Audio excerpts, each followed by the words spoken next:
It is such a beautiful night out, yet you're wasting it away in favor of mindlessly staring at your little smartphone. Frankly, it's disappointing. Oh my, I gave you quite the fright, didn't I? How rude of me. I grew bored of checking in on you only to once again see you cocooned within your bed, so I thought I'd make your night more interesting. Yes, checking in on you, like your own personal guardian angel. Though truly it's nothing like that at all. You're a smart thing, so I'm sure you can clearly see I'm no angel.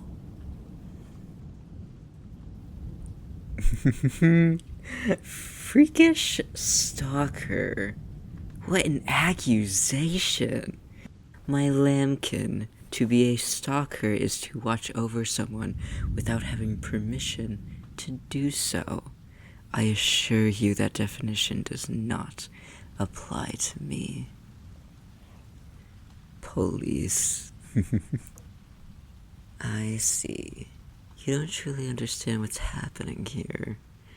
Isn't that the cutest thing, the little lamb, thinking I'm but a mere human in some frivolous disguise?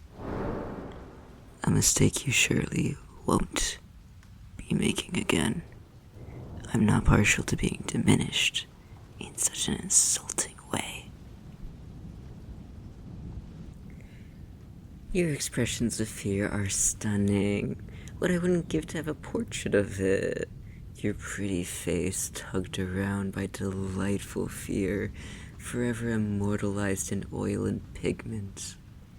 I think I'd hang it in my parlor, by the fireplace.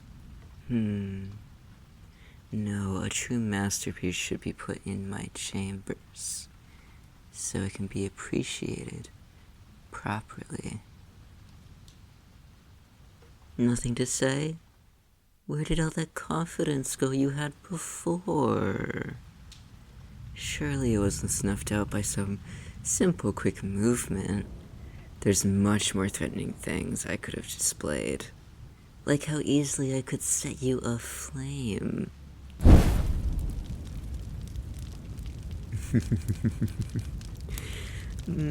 You are very fun to mess with. Perhaps I should have shown myself to you sooner. But no, I decided to be nice and let you live out some of your life. Experience the world for yourself. And you've spent so much of that graciously given time rotting away in bed. Tell me, what have you eaten today? I asked you a question. Answer it. Ugh, that hardly qualifies as edible, let alone food. Honestly, you'd think humans took pleasure in poisoning themselves with what you all eat nowadays. Here you are, feast fit for a king. Eat. Does it matter where it's from? It's many of your favorites, as well as a couple things you've always wanted to try, if I'm correct. Now eat. You wouldn't want to be rude. Good little lamb. I think you have already gathered what I am. Don't insult yourself by asking pointless questions. I'll tell you exactly who I am. I am your shepherd. And I think I've let my lamb wander about the fields all by their lonesome for long enough. Why have you no comfortable chairs in here? I'm not even going to try to pay mind to how a mess it is, but at least have more places to rest. Move over. I said, move over. be a polite thing and make room for me. You sleep on this? Maybe letting you live by yourself wasn't as gracious as I thought. I could have taken such better care of you. Do you think I need a reason in order to deem that you are mine? A good answer. I have a reason, though. A very serious and binding reason. You see, by contract and pledge, you in your entirety belong to me. Body, mind, soul, all mine to do with as I please. Not even I can undo it, but I couldn't see reason I ever would. Keep eating, dear, it'll get cold. If this were a dream, I'd have a more dignified place to sit. I assure you this is all very real, including me. That is correct. You did not make such a contract. The same cannot be said for your parents, however. Oh, not those parents. Your original ones. Part of their gain from making the deal was that it'd be like they never even had a child, so they never did. Your soul was nicely moved to another body, and the parents that you know got to have you instead of a stillborn. Isn't that lovely? Everyone ended up happy in the end. May I have some of that? Your food. May I have some? Feed it to me. You heard me, my little lamb. I'm growing tired of repeating myself.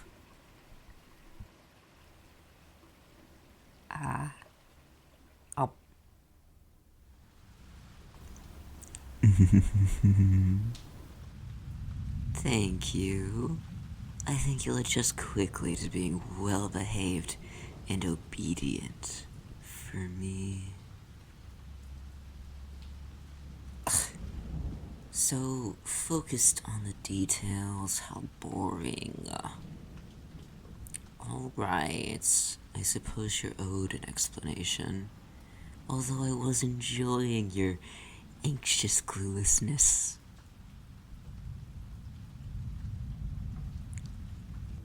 The two people who made the deal with me were young, bright futures ahead of them, growing left to do themselves, no time at all for a child. But accidents do and always will happen. Normally, even the worst accidents have remedies and fixes, but oh, how life loves to complicate things. The woman became sick in her pregnancy. Something was terribly wrong with her body, and it became clear that she was set to die. They, of course, didn't immediately jump to help from a demon. What sane person does? You see, my acolytes and underlings have a way of weeding out the horribly desperate and bringing them to my attention. I heavily deal in wants, desires, temptations, all of the fun, naughty things that show the true lengths someone's willing to go. So this case caught my interest.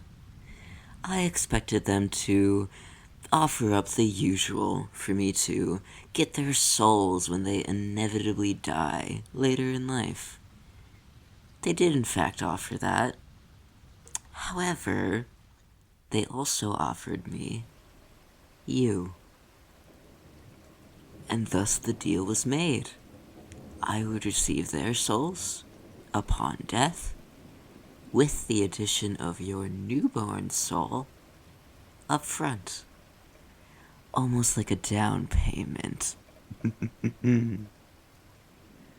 They received the vast extension of the woman's life, as well as it being made so the accident never happened in the first place.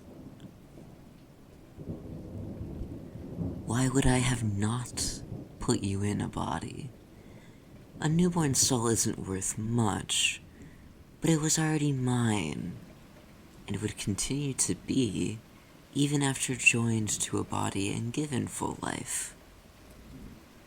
In a way, I regret not doing something a bit more creative with it. I was simply too surprised by the whole thing at the time to really revel in the possibilities. I could have put you into fresh demon spawn, seen what horrors happen when you give a demon a human soul. Or I could have made a homunculus. I've heard those are fun. But why have a mindless husk to obey everything you say, when you can have the chance to train someone's mind into doing the same? Regardless, do you now fully understand how you are entirely and completely mine? Or were you not following along?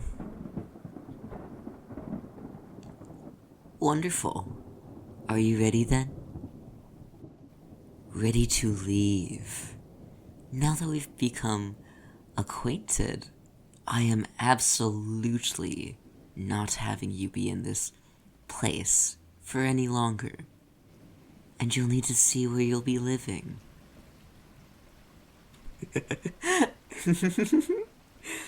Whether you want to or not is meaningless.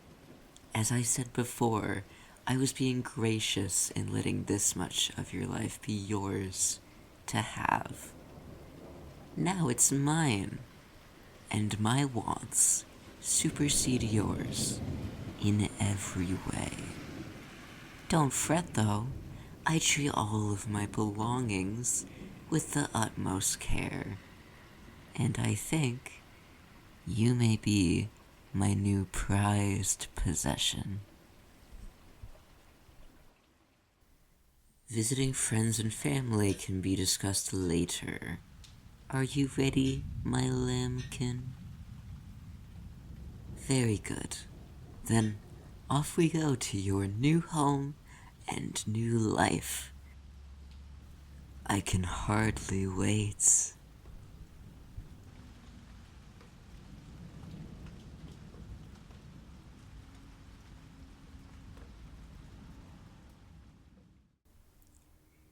Hey guys, Gorgeous Gallows here.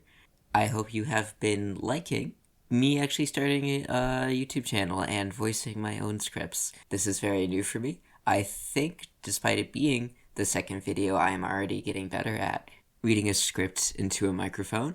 Still a bit awkward, still a bit like figuring it out, but having fun doing it. If you like this, more videos to come, and if you like the characters, how I write stuff, there are a ton more scripts I have done on my Reddit page, which is also Gorgeous Gallows. Have a great day, and thank you for experiencing this story with me.